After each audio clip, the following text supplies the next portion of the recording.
Mr. President, the UK Prime Minister has condemned your retweets. What are you going to do now? Sorry, I can't hear you. I'm too busy tweeting about global warming. Global warming? Are you finally going to do something about it? What? No, it's not real. It is real, Mr. President. Whatever. Say, should I tweet the British Prime Minister and tell her to mind her own business? No, that's a really bad idea. What? Sorry, I can't hear you. I'm too busy supporting child molesters. Anyway, about that tweet, I may have already sent it. I quit.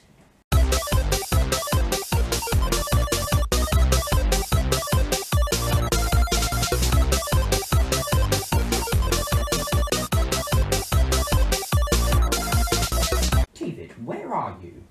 Me? I'm in Paris, or at least I was at the time of filming this. Hello and welcome to episode 72 of the David Frankal Show. It's now the winter, Christmas, Hanukkah, New Year, whatever you want to call it, holidays, and I'm in Paris. Since the last episode of the David Frankal Show, we went to London, the auto call opened, and I had my winter exams.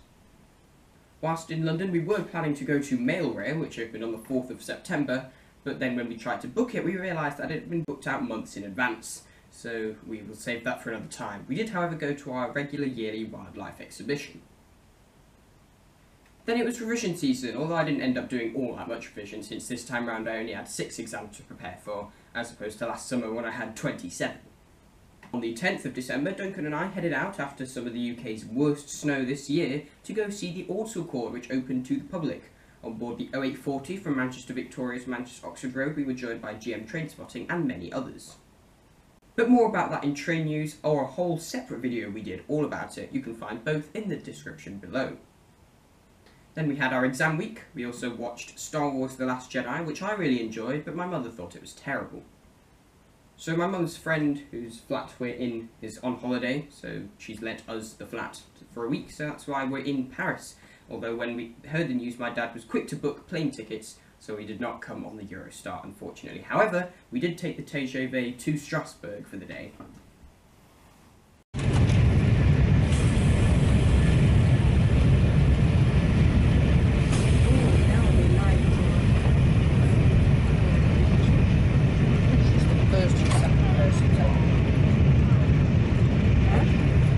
I've also been using this winter holiday to work on my science project for the winter, which basically the school found a very clever way to make Year 12s queue up for holiday homework by essentially giving everyone a project, and then there's a list of titles, and it's first come first serve, so whoever comes first gets the best choice in whichever topic they do. I chose hydrogen, the problems with the fuel of the future.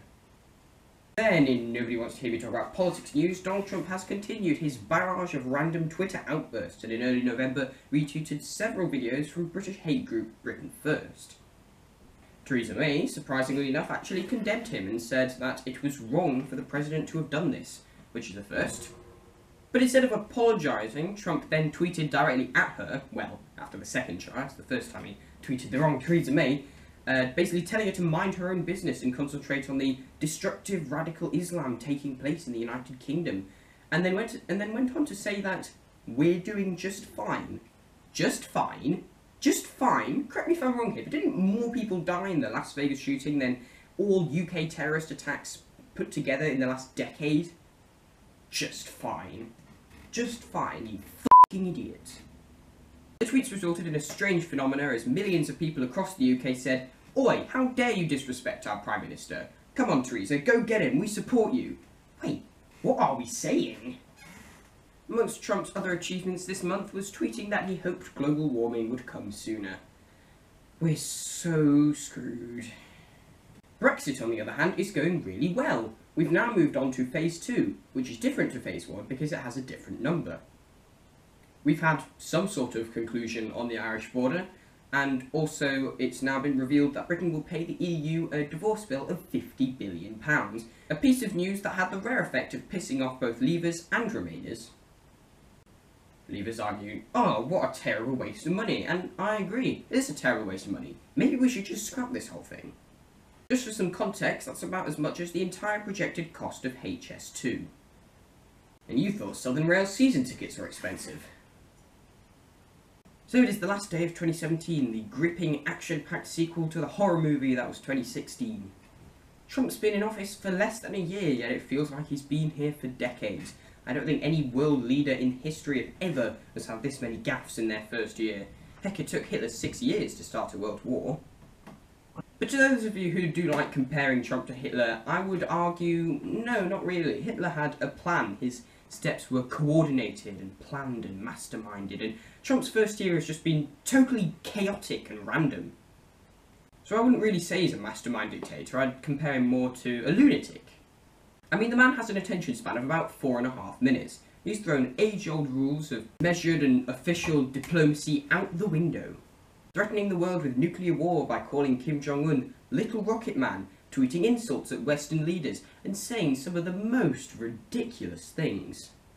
Rich or poor, but in those particular positions, I just don't want a poor person. Does that make sense? This egregious display of hatred, bigotry, and violence on many sides. On many sides. I think there's blame on both sides, and I have no doubt about it. But you also had people that were very fine people on both sides. I hate to tell you, Puerto Rico, but you've thrown our budget a little out of whack because we've spent a lot of money on Puerto Rico. So what happens, as I said, we've just launched 59 missiles heading to Iraq. Well, you headed to Syria? Yes, heading toward Syria. Tremendous, because these massive tax cuts will be rocket fuel. Little rocket man. It is to an extent understandable why a lot of people voted for him because they wanted change or they were voting against Hillary Clinton, but to the people who still today actively support him, I mean, come on. Do you really have faith in this man? Do you really think he's going to change anything for the better? The man is a complete lunatic. He's a racist, climate change denying sex offender. Oh, and he might also be a prop of Russia, and we're still waiting for that investigation to finish. This year, Britain triggered Article 50, and we've been having some talks with the EU. Theresa May keeps telling us that we're making progress, but are we really? How have we still not guaranteed the rights of EU citizens a year and a half after the referendum result? It's a disgrace, and it's not just Brexit. From the NHS to the railways, the Tories seem to mess up everything they touch, including themselves, as we saw with the snap election in June, which was supposed to consolidate the Tories' power, and ended up losing them their majority, so they would have to pay £1 billion to get DUP members to vote their way. Ha ha ha. 2017 has seen a number of terrorist attacks, 2 in London and 1 at Manchester Arena, and my thoughts are still with those who have lost loved ones in these attacks. But to look at the bigger picture, you've got to think, these attacks are rare and they're relatively small in size compared to some of the attacks in the US or here in Paris over the last few years. The UK is still a very safe place to be, and we should never allow these kind of attacks to scare us or stop us from going out and living our lives. Despite what Donald Trump may tell you, the UK is doing quite alright on that front. Politically, not so much. But despite our government doing their best to dismantle our social health care, at least we have it. 2017 for me personally has been quite a mixed year. It started off well, Narms bar mitzvah in February and also Dublin. This year I started a relationship, which has been really nice. Then in May and June I had my GCSEs, the results of which I was initially disappointed with, but they actually improved quite a lot after several remarks.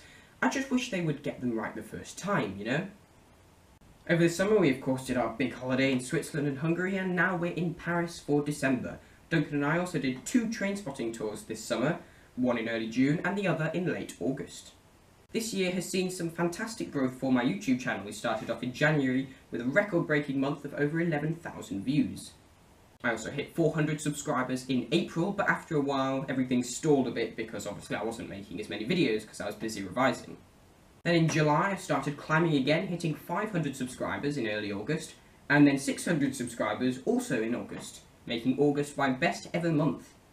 In total I gained 138 subscribers and got over 21,000 views in that month alone, which was incredible. I then hit 700 subscribers in October and 800 just a few weeks ago, and I'm now at just over 850. That means over half of you have joined me in the last year and over a quarter of you just in the last few months. So to those of you who are new, I'd just like to say welcome to my channel and I hope you enjoy my content. 1,000 might be just around the corner. Speaking of content, I've now finished with the Summer 2017 series, which hasn't done very well view-wise, but it's okay because I can now start uploading much better things, such as the Trainspotting Tour 3. It features Liverpool, Birmingham and Yorkshire. I've just uploaded Crew number 3, and the next episode, which comes tomorrow, is Acton Bridge, which I think might just be my favourite episode ever. Also, all the videos from London and Paris are in the queue, but they're on their way, so don't worry. Here's to 2018.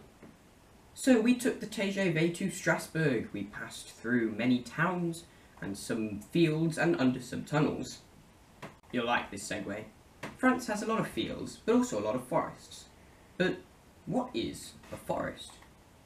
It's explanations, explanations, explanations! With that. Hello, explanations, and welcome back to Explanations with Addy. So, what does forest mean? Well, you know, these days, the world can get very, very busy and stressful with things like social media and crappy politics, GCSEs and other exams in different parts of the world, like America. Well, what you really need is a place for rest. Okay, so to be honest, it's going to be a while before I start getting around to uploading all the Paris stuff, so I thought I'd give you a little sneak peek just because I was so proud of this spot. Today's train spot of the week, which I haven't done in a while, I know, is an ICD train at Paris Gare de l'Est. It seems that... Ne laissez pas vos bagages sans surveillance. Signalez tout colis ou bagage qui semble abandonné. Merci.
Thank you for watching, please subscribe, and have a happy new year. Right, GCSE's all over. I'm free! Wait, what's that? Ah, shit. Our opening story is, of course, the rapid spreading of industrial action across the UK rail network. Last episode, we discussed the ongoing driver door operation crisis currently taking place on southern, southwestern, northern, Merseyrail and Greater Anglia. But industrial action has now spread. Mr. President, the UK Prime Minister has condemned your retweets. What are you going to do now? David, Oh, it's 11 o'clock in the morning now. Then, in Nobody Wants to Hear Me Talk About Politics News, Donald Trump has continued his Then, in Nobody Wants to Hear Me Talk About Politics News, Donald Trump has continued his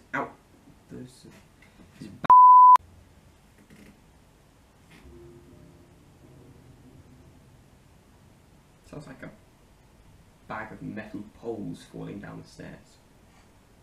This year we've triggered Article 50 and we've had